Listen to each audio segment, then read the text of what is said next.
नमस्कार। आज हम 7वीं कक्षा की हिंदी की पाठ्य पुस्तक मल्हार के पाठ 2 तीन बुद्धिमान के प्रश्न उत्तर करेंगे। पिछली वीडियो में हमने इस पाठ को पढ़ा व समझा था। यदि किसी बच्चे ने वह वीडियो नहीं देखी है तो आप उस वीडियो को जरूर देख लें ताकि आप इस पाठ के सभी प्रश्न उत्तर अच्छे से समझ पाएं। डियर स्टूडेंट्स, इस चैनल पर आपको सभी सब्जेक्ट्स के वीडियोस मिल जाएंगे। इसके लिए आप डिस्क्रिप्शन या प्लेलिस्ट चेक कर सकते हैं। तो आइए मैं आपको जल्दी से बता देती हूँ कि आप प्लेलिस्ट को कैसे चेक कर सकते हैं। सबसे पहले आपको YouTube के सर्च बार में एजू मैग्नेट को टाइप करना है और इस चैनल को सर्च करना है। जैसे ही आप एजू मैग्नेट को टाइप करेंगे तो आपके सामने इस तरह का पेज जो है वो ओपन हो जाएगा। फिर आपको व्यू चैनल पर जाना है। जैसे ही आप व्यू चैनल पर जाएंगे तो आपके सामने इस तरह का पेज जो है वो खुल जाएगा, जिसमें आपको home, video, shorts, live, playlist, post और ये सभी ऑप्शन दिखेंगे। अगर आप वीडियोस पर जाएंगे तो चैनल पर जितनी भी वीडियोस हैं वो सभी आपके सामने खुल जाएंगी। आप जो वीडियो देखना चाहते हैं देख सकते हैं। और अगर आप प्लेलिस्ट में जाते हैं तो प्लेलिस्ट में आपको subject wise, class wise videos जो हैं वो मिल जाएंगी और आप अपनी मनचाही वीडियो जो भी आप देखना चाहते हैं, हिंदी की, इंग्लिश की, मैथ्स की, साइंस की, एसएसटी की, ठीक है, तो वो आप प्लेलिस्ट में जाकर देख सकते हैं। इसके अलावा आप विजिट शॉप या स्टोर पर जाकर ऑनलाइन शॉपिंग भी कर सकते हैं। और अगर आप चैनल पर नए हैं तो चैनल को सब्सक्राइब भी जरूर कर लीजिएगा ताकि लेटेस्ट वीडियोस जो हैं वो आपके पास सबसे पहले पहुंचे। तो आइए अब आज का वीडियो शुरू करते हैं। हमारे पास जो पहला प्रश्न है वो है पाठ से मेरी समझ से। लोक कथा के आधार पर नीचे दिए गए प्रश्नों का सटीक उत्तर कौन सा है? उसके सामने तारा बनाइए। कुछ प्रश्नों के एक से अधिक उत्तर भी हो सकते हैं। तो पहला प्रश्न क्या दिया गया है कि लोक कथा में पिता ने अपने बेटों से धन संचय करने को कहा, यानी धन को इकट्ठा करने को कहा। उनकी इस बात का क्या अर्थ हो सकता है? कि उनकी इस बात का क्या अर्थ था? तो पहला ऑप्शन है खेती बाड़ी करना और धन इकट्ठा करना। दूसरा, पैनी दृष्टि और तीव्र बुद्धि का विकास करना। तीसरा, ऊंट का व्यापार करना। और चौथा, गांव छोड़कर किसी नगर में जाकर बसना। तो इस प्रश्न का जो सबसे सही उत्तर है वो है पैनी दृष्टि और तीव्र बुद्धि का विकास करना, जो हमने पाठ में भी कई बार पढ़ा है। ठीक है, तो यहाँ पर धन संचय करने का क्या अर्थ है? पैनी दृष्टि और तीव्र बुद्धि का विकास करना। अब अगला प्रश्न है, तीनों भाइयों ने अपने ज्ञान और बुद्धि का उपयोग करके ऊंट के बारे में बहुत कुछ बता दिया। इससे क्या निष्कर्ष निकाला जा सकता है? तो ऑप्शन है हमारे पास, बुद्धि का प्रयोग करके ऊंट के बारे में सब कुछ बताया जा सकता है। समस्या को सुलझाने के लिए ध्यान से निरीक्षण करना महत्वपूर्ण है। किसी व्यक्ति का ज्ञान, बुद्धि और धन ही सबसे बड़ी ताकत है। या ऊंट के बारे में जानने के लिए दूसरों पर भरोसा करना चाहिए था। तो इस प्रश्न का जो सबसे सही उत्तर है वो है समस्या को सुलझाने के लिए ध्यान से निरीक्षण करना महत्वपूर्ण है।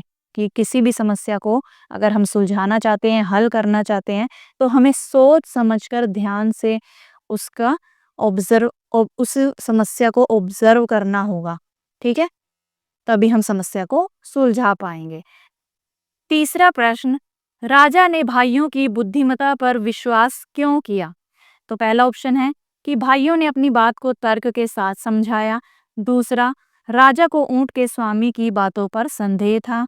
तीसरा, राजा ने स्वयं ऊंट और पेटी की जांच कर ली थी। और चौथा, भाइयों ने राजा को अपनी बात में उलझा लिया था। तो इस प्रश्न का जो सबसे सही उत्तर है वो है कि भाइयों ने अपनी बात को तर्क के साथ समझाया, यानी बिल्कुल लॉजिक ढंग से अपनी बात को समझाया। फिर अगला प्रश्न है प्रश्न 4, लोक कथा के पात्रों और घटनाओं के आधार पर राजा के निर्णय के पीछे कौन सा मूल्य छिपा है? कि राजा ने जो निर्णय लिया उसके पीछे कौन सा मूल्य छिपा है? तो पहला ऑप्शन है हमारे पास, दोषी को कड़ा से कड़ा दंड देना हर समस्या का सबसे बड़ा समाधान है, या अच्छी तरह जांच किए बिना किसी को दोषी नहीं ठहराना चाहिए, या राजा की प्रत्येक बात और निर्णय को सदा सही माना जाना चाहिए, या ऊंट की चोरी के निर्णय के लिए सेवक की बुद्धि का उपयोग करना चाहिए। तो इन चारों ऑप्शन में से जो सबसे सही उत्तर है वो है कि अच्छी तरह जांच किए बिना किसी को दोषी नहीं ठहराना चाहिए। अब अगला प्रश्न है प्रश्न ख। हो सकता है कि आपके समूह के साथियों ने भिन्न भिन्न उत्तर चुने हों। अपने मित्रों के साथ चर्चा कीजिए कि आपने ये उत्तर ही क्यों चुने। अब जो हमने ऊपर 4 प्रश्नों के उत्तर दिए हैं, इन चारों ऑप्शन में से जो हमने अपने उत्तर छांटे हैं, तो हमें बताना है कि हमने ये उत्तर ही क्यों चुने हैं।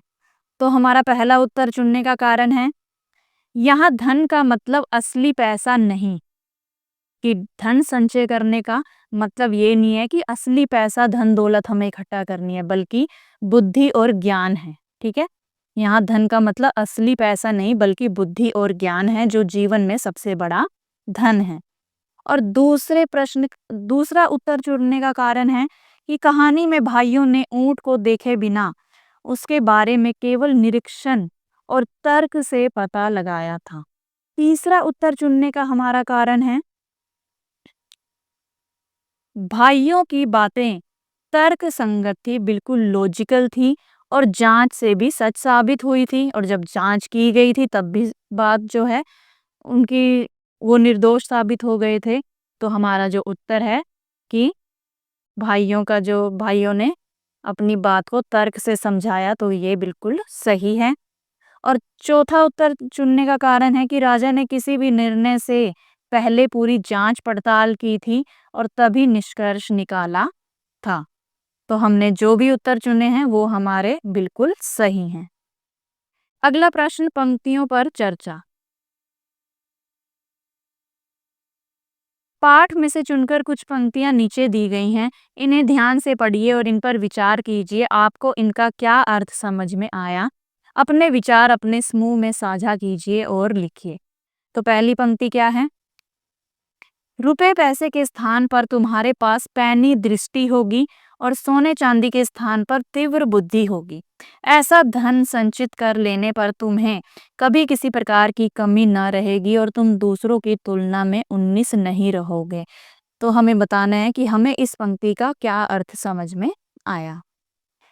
इसका अर्थ है कि असली संपत्ति बुद्धि और समझ होती है, भौतिक संपत्ति नहीं। यदि व्यक्ति के पास ज्ञान और तीव्र बुद्धि है तो वह जीवन में किसी चीज की कमी महसूस नहीं करेगा। फिर अगली पंक्ति हमें दी गई है, हर वस्तु और स्थिति को पूर्णतः समझने और जानने का प्रयास करो, कुछ भी तुम्हारी दृष्टि से बच ना पाए।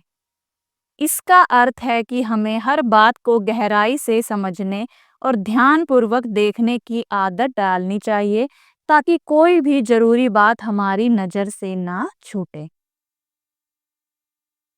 अगला प्रश्न, हमने अपने परिवेश को पैनी दृष्टि से देखने और बुद्धि से सोचने के प्रयास में बहुत समय लगाया है। तो इस पंक्ति का हमें क्या अर्थ समझ में आया? यह बताता है कि सतर्कता, ध्यान और समझदारी किसी व्यक्ति के लंबे अभ्यास और मेहनत से आती है, अचानक नहीं।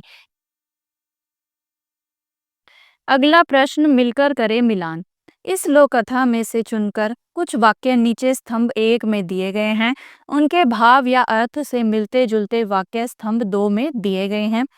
स्तंभ 1 के वाक्यों को स्तंभ 2 के उपयुक्त वाक्यों से सुमेलित कीजिए, यानी कि मिलान कीजिए। यह है स्तंभ 1 के वाक्य, ये स्तंभ 2 के। हमें स्तंभ 1 के वाक्यों का मिलान स्तंभ 2 के वाक्यों से करना है। ठीक है, तो पहला वाक्य है, कुछ समय पश्चात पिता चल बसे, यानी कि थोड़े समय के बाद पिता का देहांत हो गया। तो इस वाक्य का मिलान हम इससे करेंगे। ठीक है, इसके आगे आप नंबर 1 भी लिख सकते हैं। फिर अगला वाक्य है, हम कहीं भी क्यों ना हो भूखे नहीं मरेंगे। तो इसका क्या अर्थ है कि हम चाहे जहाँ भी हों, हमें खाने के लिए कुछ ना कुछ मिल ही जाएगा। ठीक है। फिर तीसरा वाक्य, घुड़सवार ने तीनों भाइयों को शंका की दृष्टि से देखा।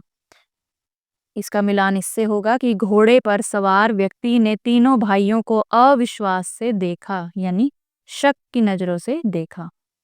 चौथा वाक्य, बचपन से ही हमें ऐसी आदत पड़ गई है कि हम कुछ भी अपनी दृष्टि से नहीं चूकने देते।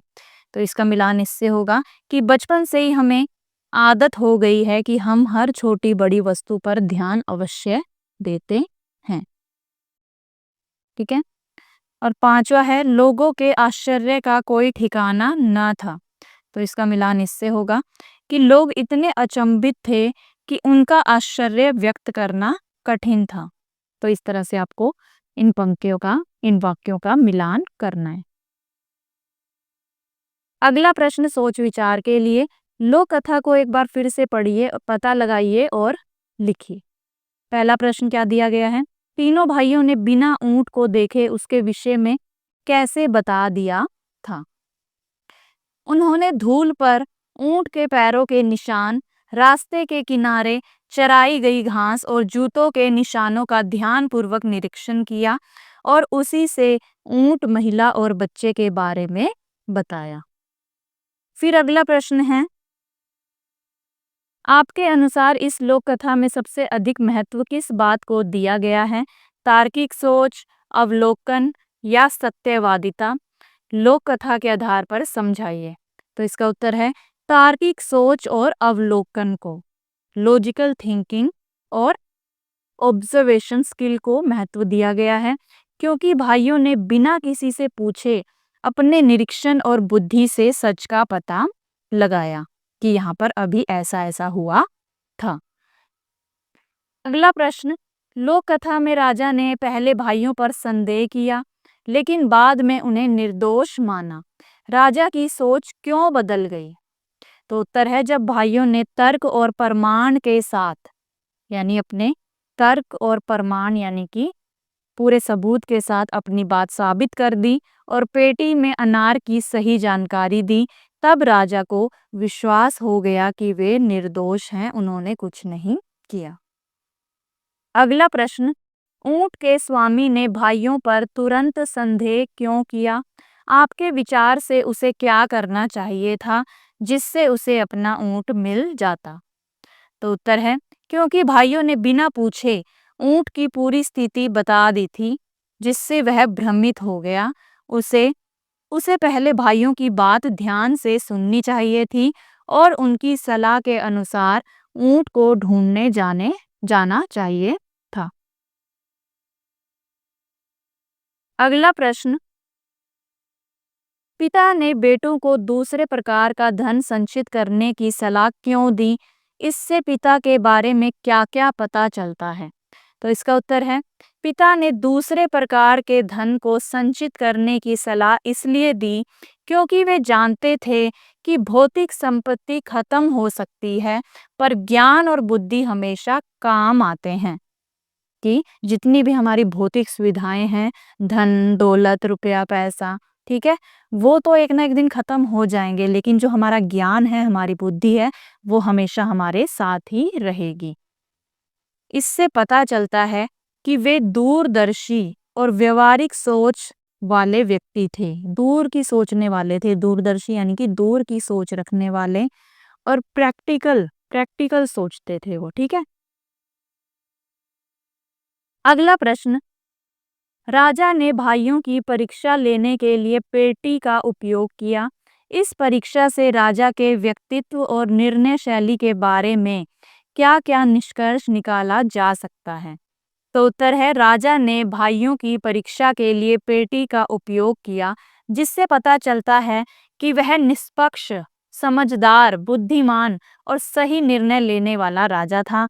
वह बिना प्रमाण के किसी को दोषी नहीं ठहराता, यानी बिना सबूत के, बिना प्रमाण के किसी को भी दोषी नहीं ठहराता था।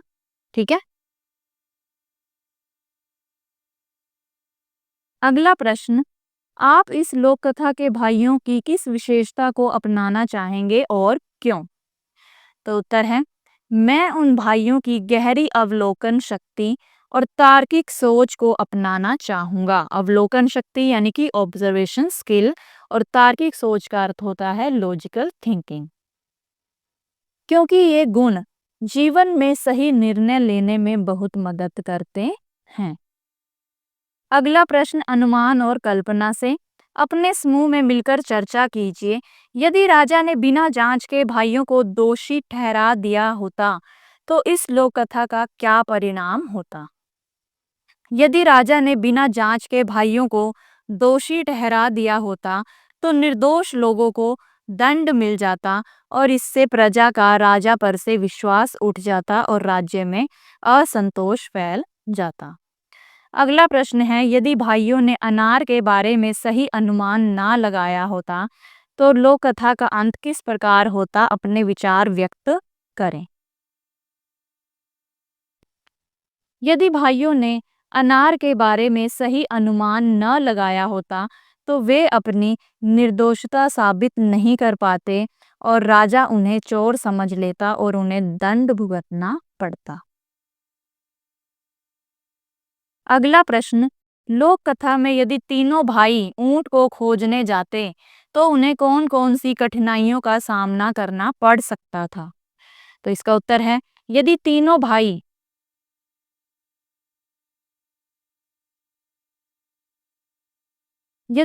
भाई ऊंट खोजने जाते तो उन्हें रास्ते में भूख, प्यास, थकान और रास्ता भटकने जैसी कठिनाइयों का सामना करना पड़ सकता था। अगला प्रश्न, यदि राजा के स्थान पर आप होते तो भाइयों की परीक्षा लेने के लिए किस प्रकार के सवाल या गतिविधियां करते? अपनी कल्पना साझा कीजिए।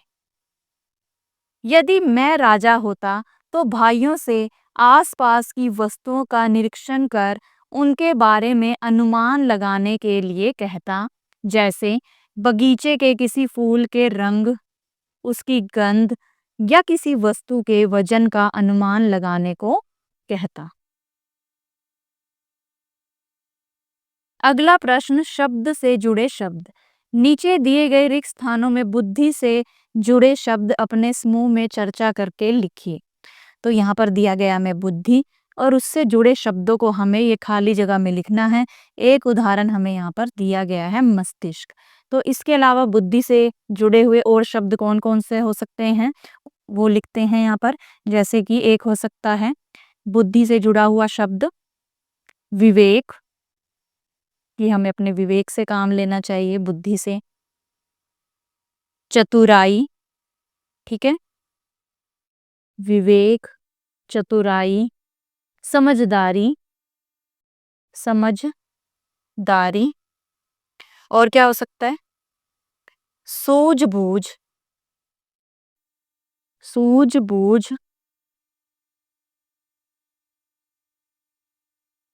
बुद्धिमता।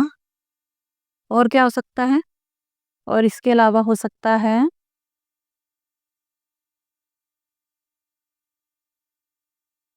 बुद्धिमानी, लिख सकते हैं बुद्धिमानी। ठीक है, तो ये क्या है? बुद्धि से जुड़े हुए शब्द हैं। तो इस वीडियो में इतना ही। बाकी के प्रश्न हम अगली वीडियो यानी कि पार्ट 2 में करेंगे। तो मिलते हैं अगली वीडियो में। तब तक के लिए नमस्कार।